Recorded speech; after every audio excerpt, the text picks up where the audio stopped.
All right, very good. Good afternoon, everyone. Thanks, everyone, for coming. As you can already see, this is not your regular weekly OIR update from me, and I am honored to have with me today spokesmen from the Iraqi security forces.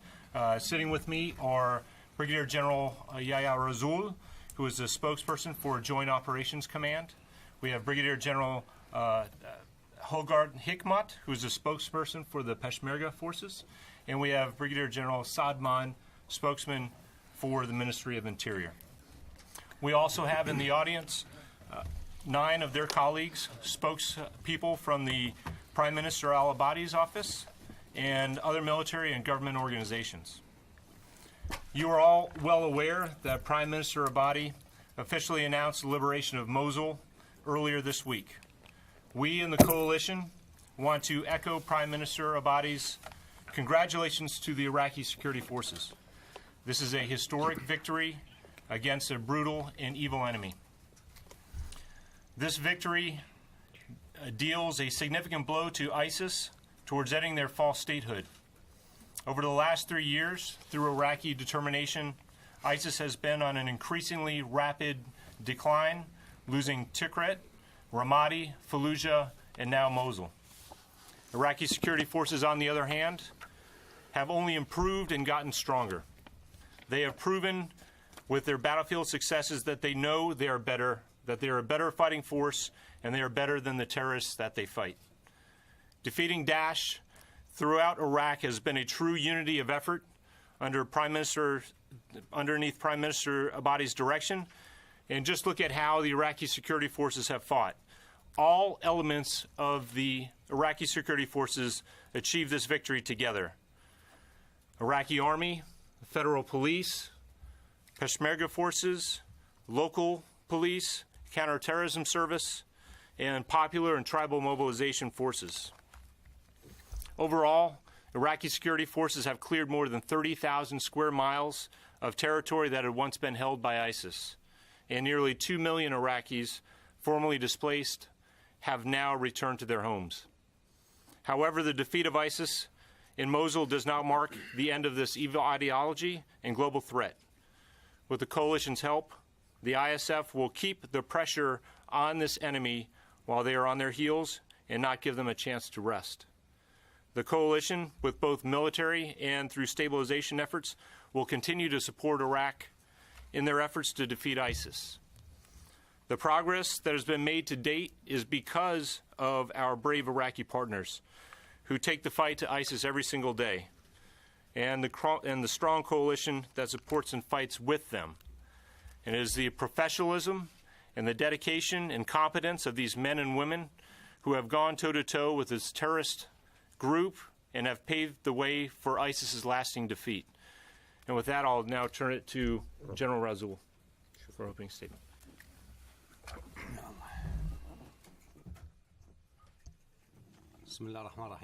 In the name of God, peace be upon you. I'm Brigadier General Yahya Rasool Abdullah, the spokesperson of the Joint Operations Command. And currently I'm present with my colleagues and brothers as a part of a delegation after the victory achieved by our heroes of the Iraqi forces and the defeat of ISIL, the terrorist organization. Quite frankly, when I talk about the battle to liberate Mosul, since most of the steps and phases of this battle, whether fighting at the East or the West Bank, and the victories we achieved, and also when it comes to the West Bank or the right bank, we achieved a number of victories at the when it comes to the military operations. I was looking at the plans and the planning and the professional work of our forces from the beginning. That planning went through phases, and at times we stop to have some consideration for certain circumstances or considering some of the changes based on the geography, the nature of the battle, and the enemy we're fighting, and according to what the military leaders are looking into and considering.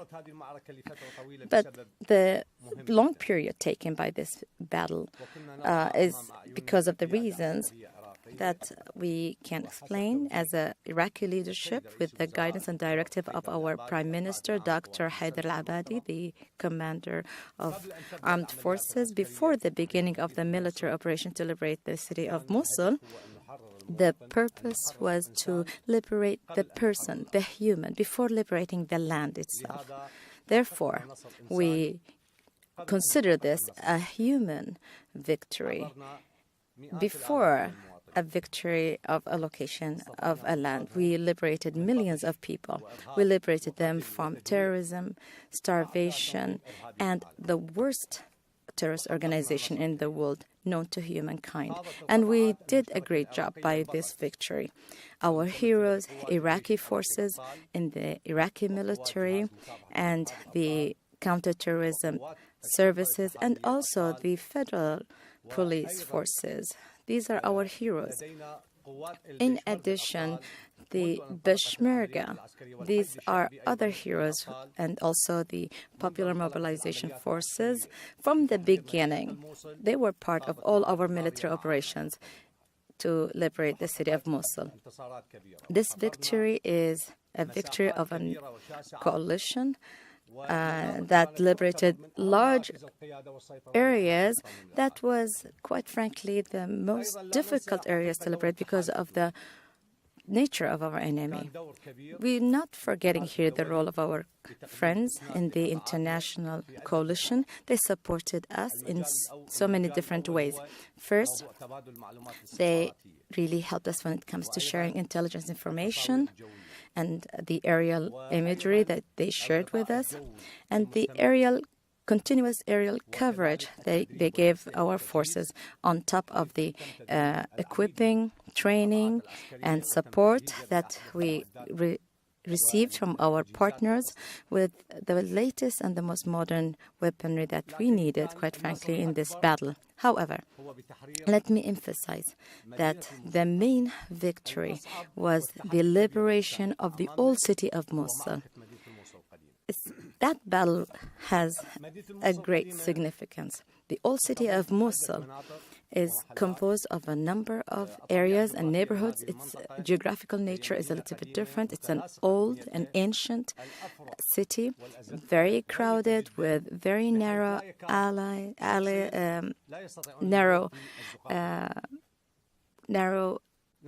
alleys that not two people can even pass it. We cannot use our armed vehicles to pass these streets. And also, we were banned from using heavy weaponry. Simply, we tried to target the enemy when it's located in an area that we can use our heavy weaponry. But they booby-trapped everything, the buildings, the small areas and alleyways, and also they used dummy traps. And they also used innocent civilians as human shields. They really used these techniques, especially after they apprehend women, children, and elderly as human shields, and try to hinder our progress so that we will face a major casualties among civilians and blame us for it. I wouldn't really take a lot of time, but the last battle was the battle to liberate the old city after we advanced to the southern area. But our heroes continued, liberated to Bab al-Tob, al-Sharkhana, and the market of Najaf and Sarkhana to the southern bank of the city, and they raised the Iraqi flag at those liberated areas. In the western area, we had the counterterrorism services, and in the northern area, we have the different parts, which have the Division 16, supported by the armed 9th Division. What was left is Al-Qula'at area, that is closer to the counterterrorism services, and the area of Shahwan that was located closer to the northern axis, where the different divisions of the Iraqi army was located. This organization, when they realized that they are being defeated in the battle, they were, out of desperation, they used suicide men and women. The numbers killed as a result of this technique, most of them are from other nationalities, Arab nationalities and foreign nationalities. I would say 80% of them were from other nationalities, Arabic and foreigners, and composed from both genders, men and women. I was there at where the counterterrorism services were located, and quite frankly, to identify corpses, and we identified 6 women from other than non-Iraqi citizenry. And we have the documents. And they were wearing explosive belts, and they were attacking our forces. And within one day, there were 17 suiciders facing our forces. Other than that, they were trying to run to the Tigris River towards the eastern area. However, our forces were there, and they sieged this city very well so that we'll avoid any escape of any of their forces and elements. This victory today, it's not a victory of Iraqi people. This is a victory for the whole world, a world that suffered from the acts of these terrorists everywhere.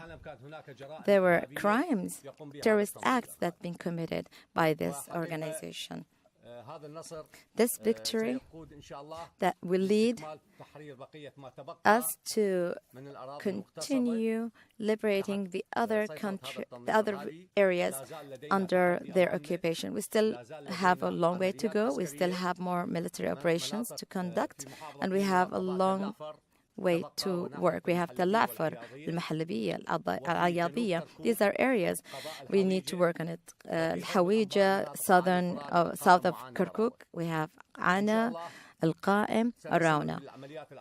God willing, we'll continue our military operations. We defeated this state of so-called illusion, blasphemy, and today we have our city back as a result of our sons and daughters, the heroes of Iraq, and all those who stood by us, and I would like to thank them as part of the international coalition who are fighting all those terrorist organizations. And as I said, God willing, we are continuing our military operations to continue liberate the remaining occupied lands of Iraq, and we want to get rid of those barbaric elements from our homeland. سەرکەوتنەکانی هێزی عێراقیەکان و هێزی پێشمەرگەی کوردستان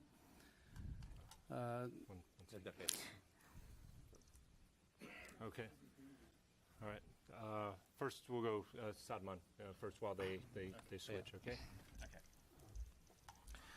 Ladies and gentlemen, good afternoon. It's my pleasure to be here with you. Yes, it is a historical days that we managed to achieve our victory with your help, with the help of our friends for the coalition forces and also the American friends.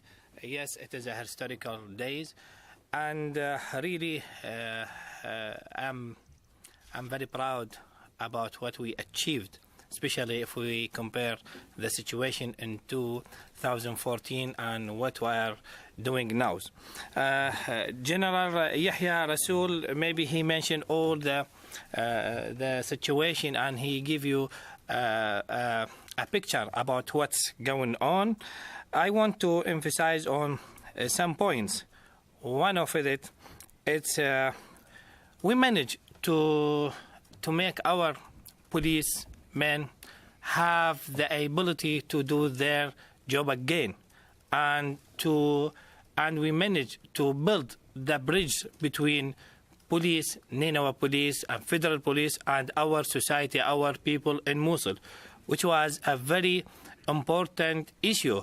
Because if we go for the indication about what happened on the last time, especially in 2014, I think it was really the weak point there. So we managed, and today at morning, the police of Nineveh also managed to kill 3 of the Daeshian who are trying to annoy the others from West Bank to the East Bank, and they were monitoring them, and they managed to kill them. Also, maybe it is the first time that a police, which is the federal police, and it is a unique job for them, managed to fight and to score their job side by side with the army. And really, the federal police now, we are depending on them in so many axes, and they are doing their best. Maybe there is a question, what will we do after Daesh, especially in Nineveh? Ministry of Interior prepare everything. The Directorate of Nineveh Police and also the federal police will manage to, with the help of Nineveh people, to maintain the security inside in Mosul and also inside the other cities for Nineveh. We opened a 19th section in Nineveh and 34 police stations, and also other institute belong for Ministry of Interior. Now we have about 7,048 case what is raised by the Nineveh people, and we managed to tackle 4,033 of them, and still we are following up 3,145 of these cases. When we're talking about cases, and we're talking about policing, and when we are talking about judicial system, it means life in Nineveh. Now it is ordinary, and we are going forward for another steps is to help Nineveh government to rebuild Nineveh again. Thank you indeed.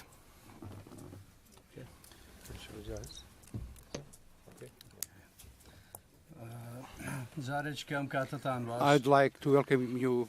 Thank you so much for being here. The success and winning battles of Iraqi forces in Mosul and other areas where just as my friends mentioned, I would like to say that I congratulate everyone. Everyone knows that the Peshmerga forces has been fighting ISIL, and we broke the myths about ISIS, and with the support of the coalition forces, we could also, as a partner in this coalition, international coalition, to be an effective force on the ground and help the Iraqi forces, especially in Mosul operation. And we know that Peshmerga forces in Kurdistan region has pushed back ISIL in many areas, and also the Peshmerga support activities for the Iraqi forces has been continuous since then and until now. These supports will continue within this international coalition. And with supporting the Iraqi forces, we hope that we could liberate the total Nineveh plain and Hawija and other areas from this terrorist group, and to get rid of them once for all and bring back Iraq to the before when they were around. Terrorism could be eradicated in the region, and of course we need, after eradication of these terrorist groups, to have plans to eradicate the ideology of Daesh in the region. This is a main objective of should be main objective of the KRG and also the government of Iraq and other countries, neighboring countries, and our friends internationally. We would like to say that as the Peshmerga forces, we will continue in supporting and will remain an active member of the international community to rescue and to liberate other areas, whether Hawija or other places. We are ready, and of course, and we are looking forward to seeing that other areas, Hawija, Tal Afar, and the rest of the areas under control of ISIS could be liberated by the Iraqi forces in support of the Kurdish forces and other international forces. Thank you so much. Okay, we'll go ahead and start with the questions. Hold on one second, Lita, please. Okay, go ahead, Lita. Yes. Hi, Lolita Baldor with the Associated Press. A question for the General. How do you respond to charges that the Iraqi forces caused a lot of civilian casualties during the Mosul fight and other abuses there? And then for the other two, can you talk a little bit about what you'd like to see from the coalition and also from the Peshmerga forces as you move ahead to the fight for Tal Afar and along the Euphrates River Valley? And do you want any additional support in the stabilization of Mosul?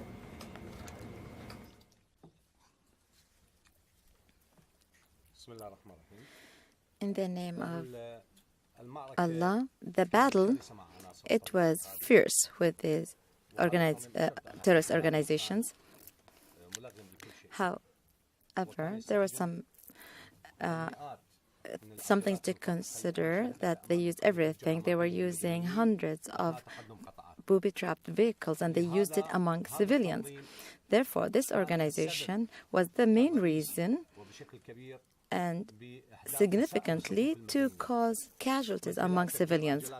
They used booby-trapped vehicles among neighborhoods and also shooting people using hound and rockets towards civilian residences on top of the suiciders and landmines. Therefore, this terrorist organization was trying to cause the most civilian casualties, knowing very well that militarily they've lost the Battle of Mosul and they will be eliminated.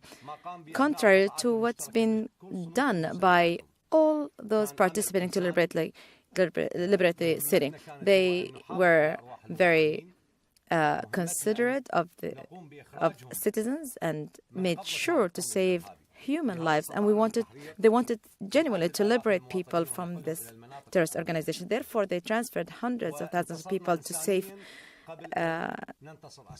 safety. Therefore, we won morally before we achieved military victory. The sacrifice among the civilians and those sacrifices done by the elements of our forces are much more different. And this is, if you heard about civilian casualties, it's because of what the terrorists done to them, and quite frankly, because of tactics used in their fight.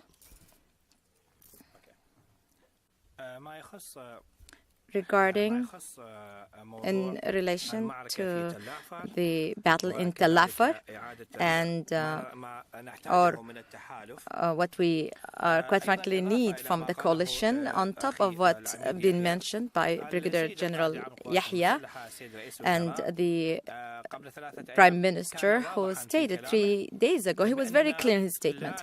We will not anyone to commit violations against human rights or abuse of power. And if there's any controversy or issue, there was an immediate investigation, whether it's an individual behavior, because we need to make sure that they don't relate to the military institutions. There are individuals who wanna this there are those who would like to make those victories made by the military of Iraq are not as significant. So there is a lot of fabrications and rumors and false news regarding what happened there. What we'd like we would like from the international or global coalition is the continuous support to Iraqi forces to complete its missions of liberating the remaining areas, whether it's Tal Afar or Al-Huwayja or other areas according to the map based on the priorities of the joint military operations. And also to focus of returning security and stabilization of the liberated areas. This also requires additional training and providing the basic services and cameras and surveillance equipment so that we'll be able to stabilize the area. Before we arrived to Washington, a few days ago, before our arrival to Washington, there was what's called the mobile police units that's been established prior to our arrival, and we are gratefully received that support and those vehicles from the coalition countries, and we will distribute it to the liberated areas to secure the citizens. And they might have other duties, and also would like to help the border control units to do their job in a better fashion.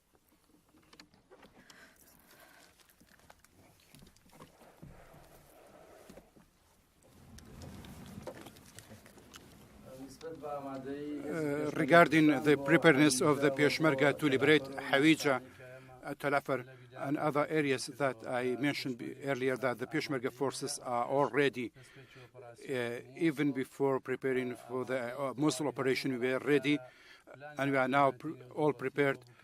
But the international community, we are first focusing on Mosul, liberating Mosul. Of course, these places should be naturalized, and it will take time and mechanism. I can still say that we have to rebuild even the individuals, the people in these areas were controlled by ISIL, because it's not just about being controlling a place militarily, but they actually a dangerous force that affecting the international, the whole world, not just the Iraq. So that's why eradicating this ideology is very important.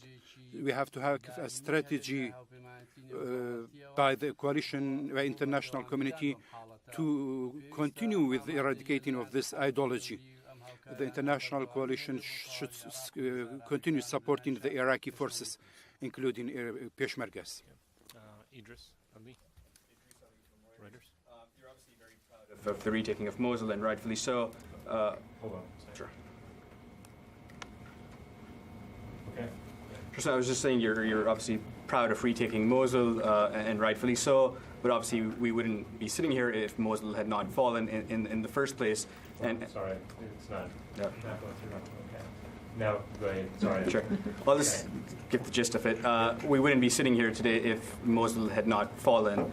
And part of the reason, a lot of the blame was because of the Iraqi security forces and their inabilities. There was a lot of melting away when a small group of ISIS fighters sort of came towards Mosul about 3 years ago. Now that Mosul's been retaken, President Trump a few minutes ago said, Mosul's won and we want to make sure that it remains a victory. Can you sort of talk to the Iraqi people and the coalition who are supporting you why they should trust the Iraqi security forces now when just 3 years ago they were incapable of holding territory against a small group of ISIS fighters?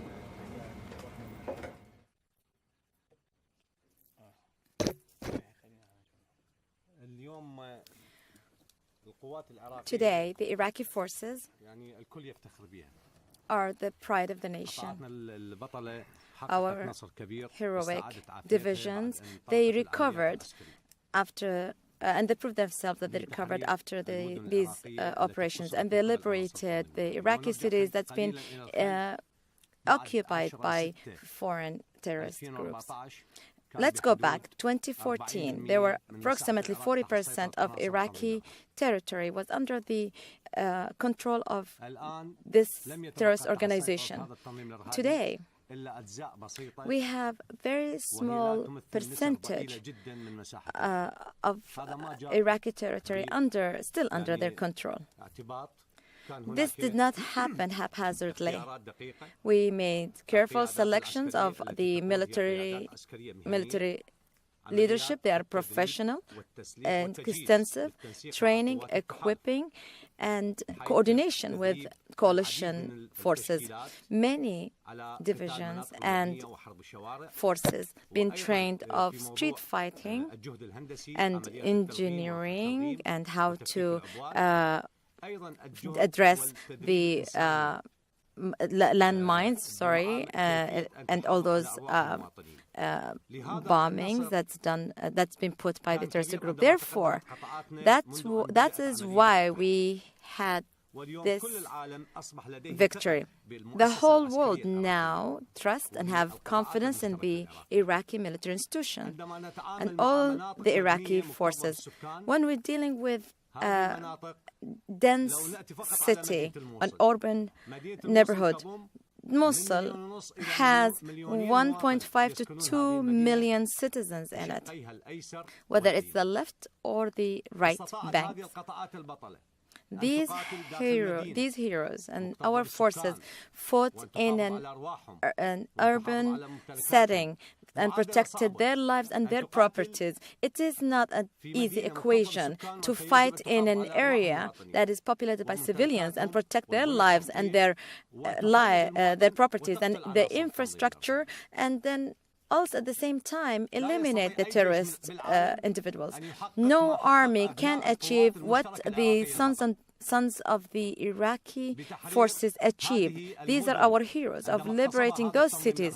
When this Takfiri organization that slaughtered and starved and looted and raped everything that is in that city, there's nothing we can I don't have the word to describe what they've done in that city. Today, the coalition forces are fighting side by side to us, looking and realizing that they are working with their counterparts. Mosul operation started in autumn, then it was winter, and then it was spring, and then summer, the last days, and when the temperature is more than 50 centigrade in a stifling heat, and the Iraqi hero, as a fighter, is standing there protecting the citizen and fighting a terrorist. No army can achieve what we achieve, and those belonging to the Iraqi army. Therefore, I salute them, I respect them, and I'm really sure that today can realize the wise leadership of our Prime Minister and the professional military leadership in Iraq. We are all proud of them. What they achieved in street wars, it's going to be something that's going to be taught in war colleges, in Arab world and the world entirely for years to come. Therefore, I'm confident, and the whole world is confident in our capabilities. Without that, we wouldn't be here today in Washington having this press conference talking about our victories and the victory achieved by the different divisions and forces of the Iraqi army.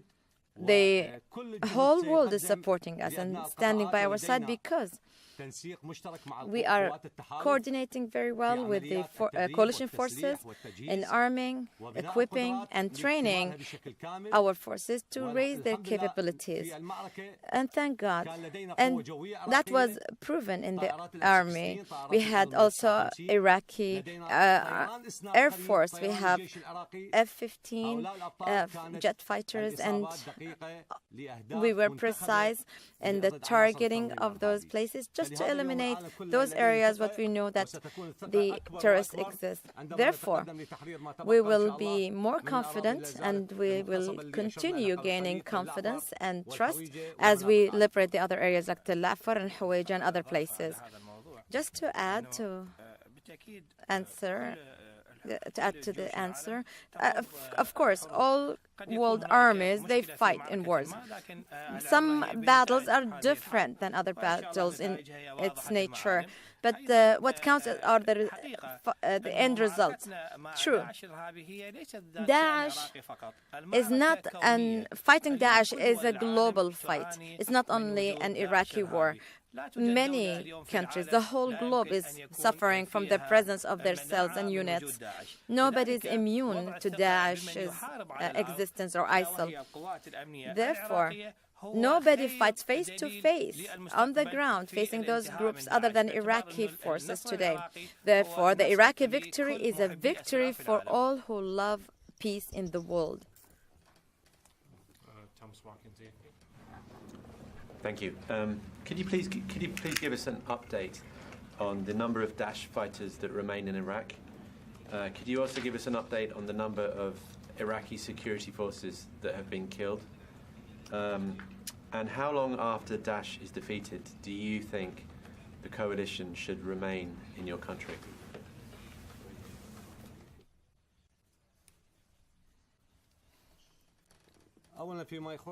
First of all, in relation to ISIL's fighters, currently the Iraqi intelligence agencies are tracing and trying to find out a little bit more about the remaining members of this unit. Of course, in every battle there are sacrifices. We will conduct a press conference in Baghdad, and we will mention the percentage of areas liberated, the number of Daesh has been killed, and what's being conducted by the different divisions of the army and forces after the liberation of the city of Mosul. So we're going to give more details in that press conference. Regarding the remaining time to liberate the required time to liberate the remaining areas. Currently, we would like to assure everybody they're coming shortly or very soon. We'll start military operations to liberate the remaining Iraqi areas under occupation. And the Iraqi military leadership, after consulting the Commander-Chief of Armed Forces, of course, we will follow his directive if we're going to go towards Hawija or Tel Afar or other areas. And we could start multi-operations towards different areas at the same time. Currently, we're confident that we are capable of having a number of operations simultaneously, and that's what we've done in the Battle of Fallujah, where we arrived at the center of Fallujah, and then they spread towards Al-Jayara and other places, and we liberated the airport of Al-Jayara. We'll leave it to the Iraqi leadership, military leadership, and God willing, I know it's going to be very soon to liberate the remaining occupied territory of Iraq. Yeah, there's one more.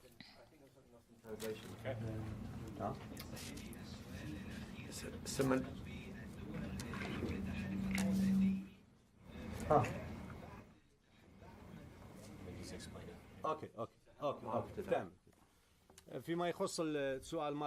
Last question about how long the coalition forces will stay in Iraq after liberating the country from ISIL. That's not in my portfolio. I just talk about military operations. This is left to the Iraqi military leadership with coordination with the global coalition countries. WTOP. And your companions. I know you don't have an answer. Maybe you do. You've been asked this question a lot lately, and you're probably tired of hearing it. But there's still the question about the leadership of ISIS. Where do you think they are? What do you think is left? And what do you think their importance is, even if they are still around?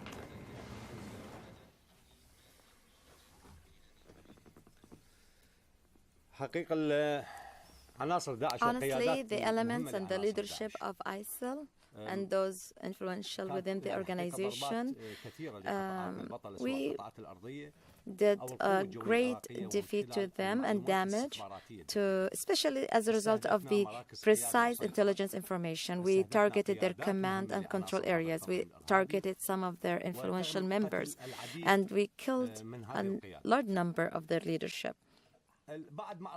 After the Battle of Mosul and liberating the city of Mosul, that city, as many of those terrorists consider the capital of their illusionary state, after they bombed Al-Hadba and the Nouri Mosque, which is considered the main achievements of these terrorist groups, it was a clear message that they failed, as far as we see it. Therefore, we don't want to reduce reduce the importance of eliminating the remaining numbers of them. But we killed a large number of the leadership, and they collapse within their structure. And they're fighting among themselves in Al-Hawija and Tal Afar currently. The system they were based on, it started to collapse because we got precise intelligence information, and currently we are pursuing the remaining leaders of this organization to eliminate them also.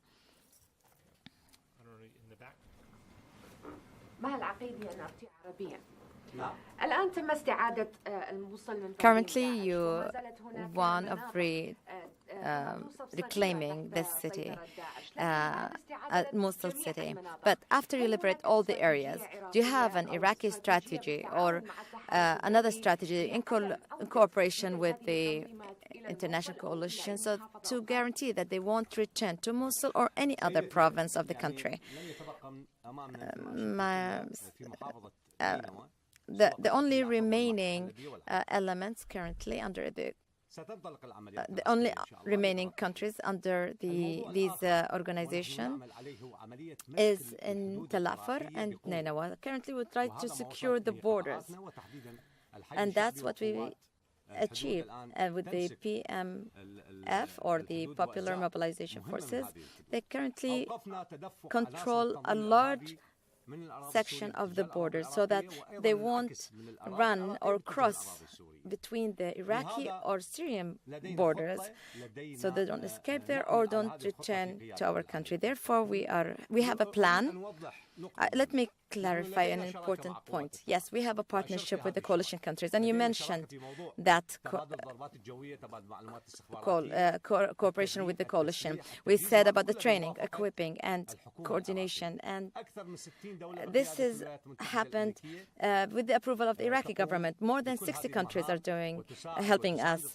In addition to the United States government helping our Iraqi forces. But the most important part you need to know, who plans for these battles, who leads it, who goes forward in the front lines are the soldiers and sons of Iraq.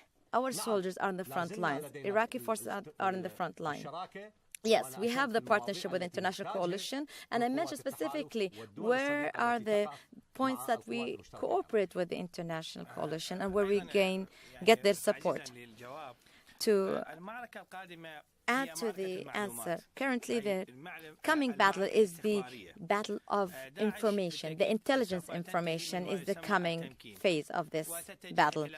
Currently, they try to have attacks against civilians out of desperation, but they don't have any control to any land. Therefore, there is an emphasis on 2 points. First of all, to build the intelligence information and also gain the trust of the citizens, so they will be part of this intelligence gathering. Without the help of the citizens, we won't go forward in any step forward, and that's how we succeeded. To prove it, in Al-Anbar and Fallujah and Ramadi, the information, the accurate information about any movement or any attempt of a sleeping cell comes to us in a timely fashion. passion from the people, from our citizens in Mosul, similar to what happened in Mosul. Today, we have a very solid relation between the security apparatus and the Iraqi or Mosuli citizen. Anybody who follows closely the security affairs of Iraq, especially in the last 2 weeks, you can know that we killed more than 10 suiciders from tips we got from the citizens. So the coming phase is the information phase and the intelligence gathering phase. If my colleague allow me, we have a military victory in our hands today. But what happens after that and how the terrorist organizations react to this, it's not something that's going to happen very quickly or immediately. It takes time. We need to extend bridges of trust with our people, our citizens everywhere. And that's how we gain the current success.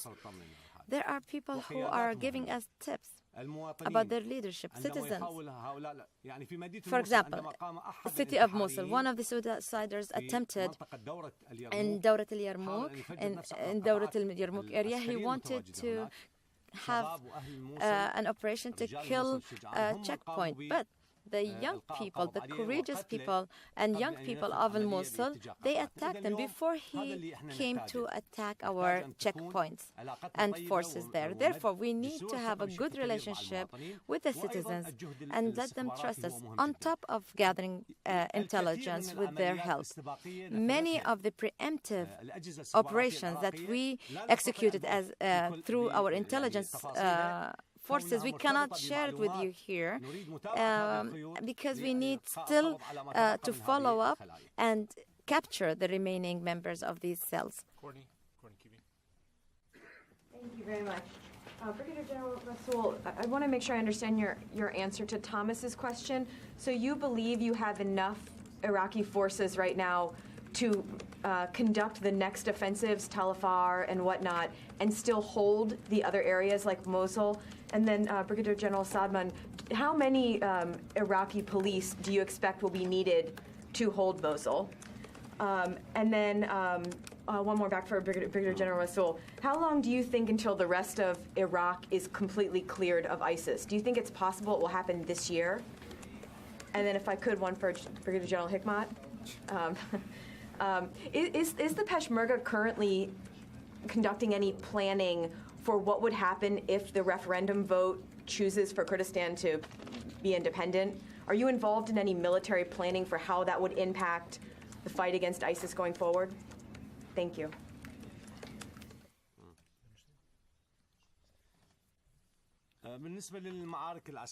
Regarding the military operations,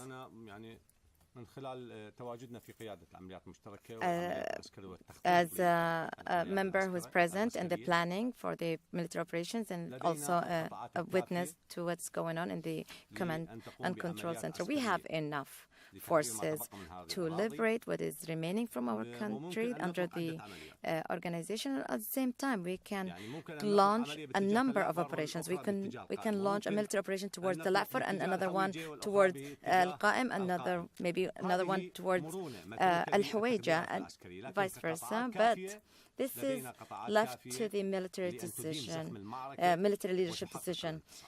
What matters is the victory and thinking thoroughly before planning. To get rid of or eliminate Daesh completely from Iraq.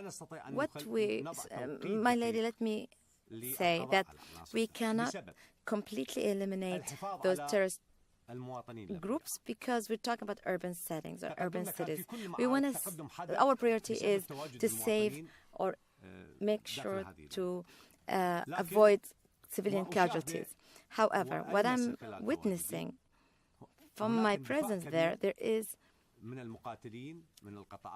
a great desire of those fighters within our forces to do their job and sacrifice to do their job. And that's how we achieved a lot of victory. Our forces are motivated on the other side, there is a demoralization on the other side among the terrorist organizations, whether we are using air strikes or the operations that we've been doing for a while currently right now in the western desert to apprehend approximately in the desert of 25 to 30 kilometers where we have intelligent information that they might be present there, like in those safety areas where the weaponry storages, for example. We've been killed tens, maybe hundreds of those terrorists. We will continue chasing them, and God willing, we will defeat them militarily completely, and we'll have complete control of the Iraqi territories. And there is a very small percentage of the Iraqi territories that is remaining under their hands. After the events of 11/10, the defeat of these terrorist organizations is continuous, facing the determination of our forces. When it comes to the police of Nainawa, currently we have, on top of what I mentioned of the different police stations, we have 16 emergency units, and out of their duties are securing territory, participating in fight, securing law and order. The Prime Minister gave permission of the sending 21,000 creating 21,000 new jobs in Al-Anbar. Also, in those regions, in Nainawa and Anbar, it created more jobs for young people and young men to secure their areas. And in that way, at the same time, we are securing the internal security and safety of those regions. On top of that, the Ministry of Interior, thankfully with the support of the Prime Minister, we expanded the number of new recruits, and they could be 18,000 new police officers that would be sent to that province. Of course, we've done a feasibility study, and this has not been done haphazardly. We studied the needs of human resources there, and we focus on training and increasing their capacity so that they'll be able to be qualified police forces that are capable of fighting. And even the current police forces available in those provinces are diverse, representing those areas ethnically and sectorially. Therefore, to be honest, the support is continuous and open from the Ministry of Interior to these liberated areas when it comes to providing them with the needed number of forces to secure it and keep them in hand, and also logistically. The government of Iraq thinks that after liberation, there's another phase and a big role played by the police officers, and the security file will be transferred to the police officers. We're switching to translator real quick for the last question.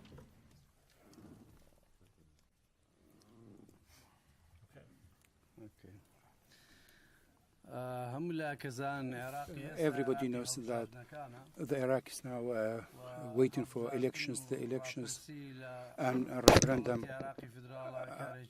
is a freeway, and it's not something strange to Iraq. Iraq is now a democratic country where the elections are set and followed up.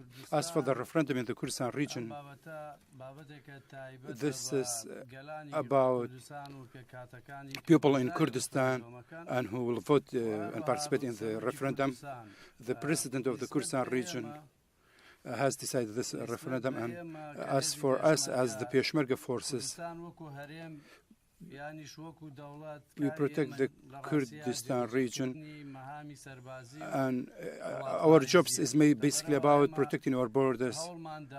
Thus, we have been working in the recent years fighting terrorist groups, ISIL was one of the ways that we show that we will be always we keep ourselves far from policies and politics. We just do protecting the country, the region. We are just protecting the entity of this region. That's what we do. Last one, Thomas, given staff. Gentlemen, thank you so much for traveling this way and talking to us. General, you were talking about having the trust of the people of Mosul to help you secure the city in the weeks and months to come.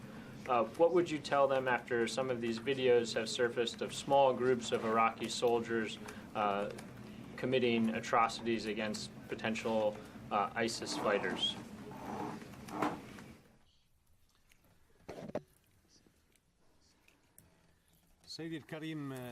Sir, we are keenly observing and following what is being published in social media outlets about the conduct of a number of our soldiers or those who are wearing uniforms. We are following up this affair very closely, and all the leadership of Iraqi forces and military are keen to know the details of this matter. And if there's any violation of human rights from any force, counterterrorism forces, police, army, they will be held accountable militarily, and we will be really severe.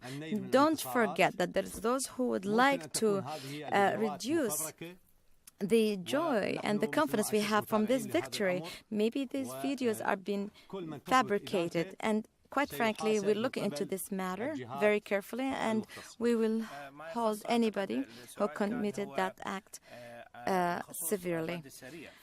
Again, the Minister of Interior, we are responding to we're trying to respond to this matter very swiftly. There is an American outlet that published a torture or picture of torturing an element of ISIL. Immediately, the Prime Minister and the Minister of the Interior, they created an investigative committee, and through the Internal Affairs Directorate, they follow the conduct and the behavior of all the forces, and quite frankly, we looked and suspended the number of those forces shown in those pictures, and there's currently an investigation being conducted, and we will publish the results of this investigation. Let me say that there might be some misbehavior or inappropriate conduct by some of the forces, yes, but the investigation is going on. However, let me emphasize, we are against any violation against any human being, and this is the position of the government. We would like to be also transparent. There's nothing for us to hide. Yes, the right of having the information and the results of the investigation is open to all the media personnel and also all members of the community. There are also reports from Iraq that security forces have forcibly relocated families of suspected ISIS fighters, detention camps being called rehabilitation camps.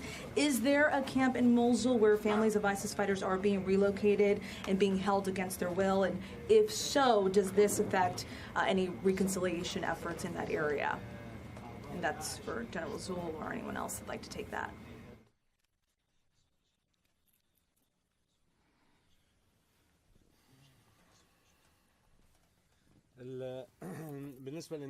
Regarding the displaced people who are leaving certain areas of battle, there's a Brigadier